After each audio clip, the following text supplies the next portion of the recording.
Je me lance maintenant dans la partie ombre. Donc, en fonction de mon modèle, la lumière arrive d'ici. Je vais transformer un petit peu la réalité, bien sûr, par rapport au modèle. Je regarde si c'est bien sec ici, si je peux poser la main. Je vais foncer toutes les parties qui sont donc ma lumière arrive de la gauche, donc à la droite de mes éléments. Le plus simple, par exemple. Ici, on voit le côté du canapé. J'enlève le surplus d'eau, j'avais trop d'eau dans mon pinceau. Sur le côté du canapé, ici, je vais venir. Voilà. Dans un premier temps, comme je vous ai expliqué la dernière fois, je ne vais pas, mettre de couleur noire dans la couleur que j'utilise. Je vais juste mettre une deuxième couche. Si c'est pas suffisant, je mettrai du noir ou un marron très foncé.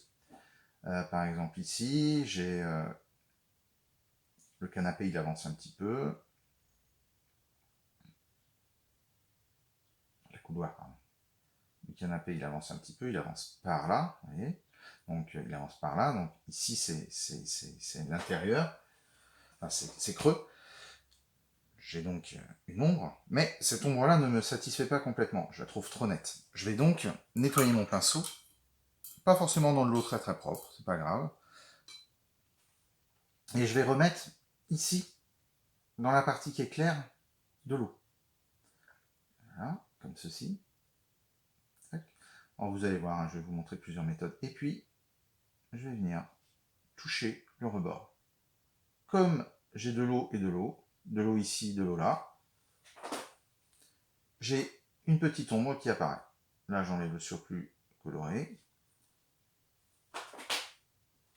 J'ai plus de pigments colorés et d'eau ici que là, mais malgré tout, ça crée une ombre un tout petit peu floue. Donc c'est bien, enfin, ça me plaît.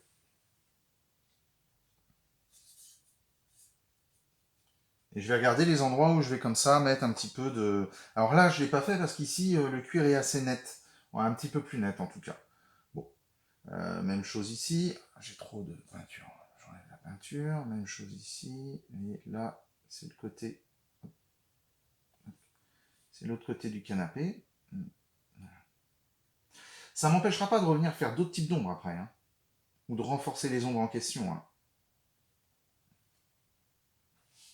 Par exemple, là, c'est légèrement bombé. Donc après, je peux revenir faire une ombre. Mais il me faudra une ombre avec de l'eau. Pas nette. Là, c'est les bordures nettes ici. Là, pareil. Ici, je peux venir chercher un peu de profondeur. Alors, si je ne le trouve pas assez foncé, mon rouge, je peux toujours mettre un petit peu de marron dedans. Un marron très foncé, un marron avec beaucoup de bleu. Pour avoir une couleur un petit peu plus foncée. Vous voyez, je vous ai parlé de faire des couleurs plus foncées tout à l'heure.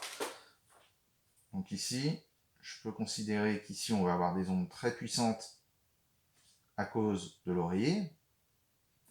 Et qu'on va venir, hop, comme ceci, vous voyez, tac. Ça permet des contrastes. Je vous le rappelle, beaucoup du résultat final se joue par rapport au contraste. C'est ça qui va faire ressortir notre canapé et qui fait que notre peinture, notre dessin aura de l'allure. J'ai pris de l'eau propre. Je fais la même chose que là. Je mets juste un peu d'eau, vous voyez, à la base. Et mon pinceau, là, quand je l'écrase, il y a de l'eau qui se pose. Ça permet d'avoir une petite nuance comme ça. Je remets un peu de pigment ici. Je remets un peu de pigment là. Je trouve qu'il n'y en avait pas assez. J'enlève le surplus. J'ai enlevé juste le surplus là au chiffon. C'est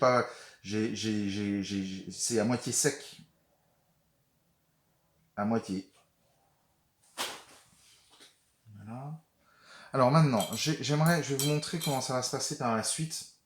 J'aimerais avoir des zones avec des dégradés.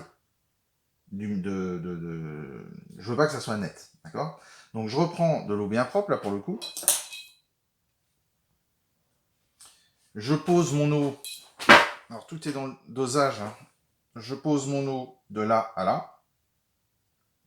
que dans la partie qui m'intéresse.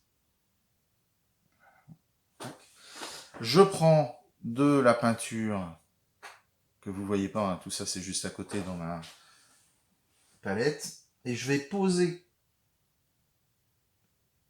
le pigment, et comme j'ai mis de l'eau avant, ça fuse tout seul. Et donc je vais pas avoir une marque nette comme ici, je vais avoir des choses floues. Ces choses floues, ensuite je peux les accompagner. Donc j'ai un peu nettoyé mon pinceau, il reste encore un petit peu de... Et je vais les accompagner, voilà, vous voyez, tac. Voilà. Et je vais avoir des dégradés. Je peux en faire plusieurs. Je suis pas obligé de m'arrêter à un. Ici par exemple, là, sur ma photo, c'est légèrement plus foncé ici et légèrement plus clair ici. Donc je peux pouvoir garder cette couleur pour l'instant, je pense qu'elle est trop claire, mais bon. Mais de toute façon, je vais venir ici remettre une couche sur l'ensemble. Donc c'est loin d'être fini. Et je peux faire, alors normalement, voilà, bon, il y a un dogme, hein, mais qui est de ne pas faire plus de 3 passages, mais rien nous y oblige.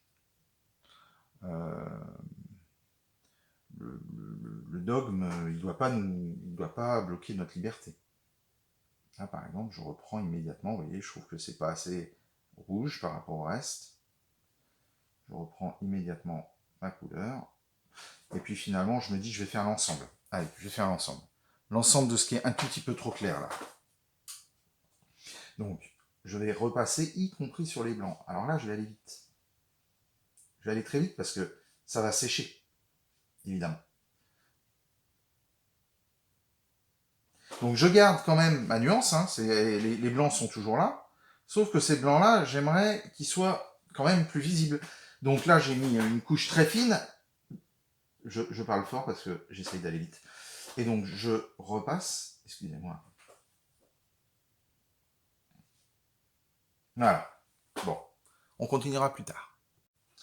Donc je vais vous montrer une dernière fois cette technique du dégradé de couleur sur une surface plus grande, et ça permet d'avoir quelque chose de presque plus simple.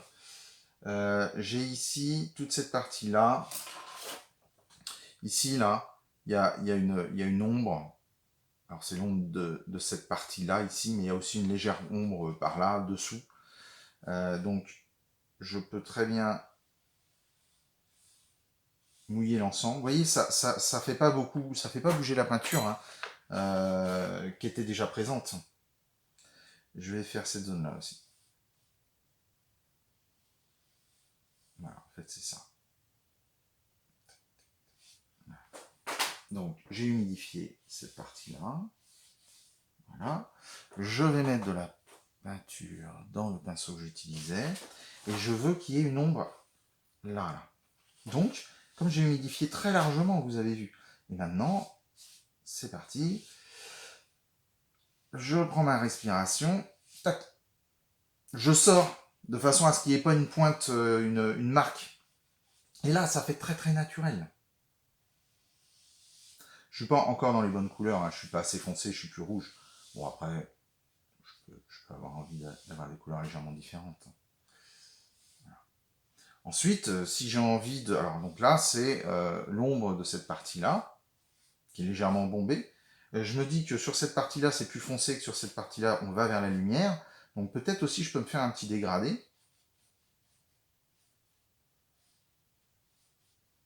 Et plus j'avance vers là, moi j'ai de peinture dans mon pinceau, voire même, je peux même enlever la peinture et finir tranquillement. Mais vous voyez, c'est plus foncé ici, on voit à peine les coups de pinceau qui ont eu tendance à disparaître, à part celui-là, parce que ça devait être sec.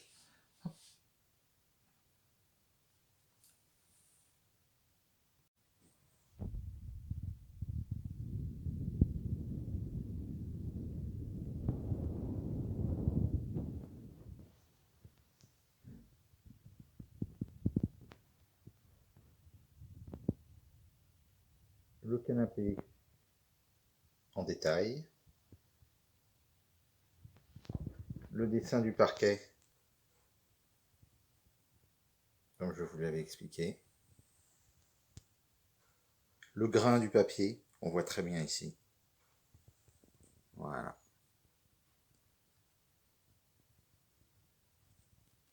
La suite au prochain numéro.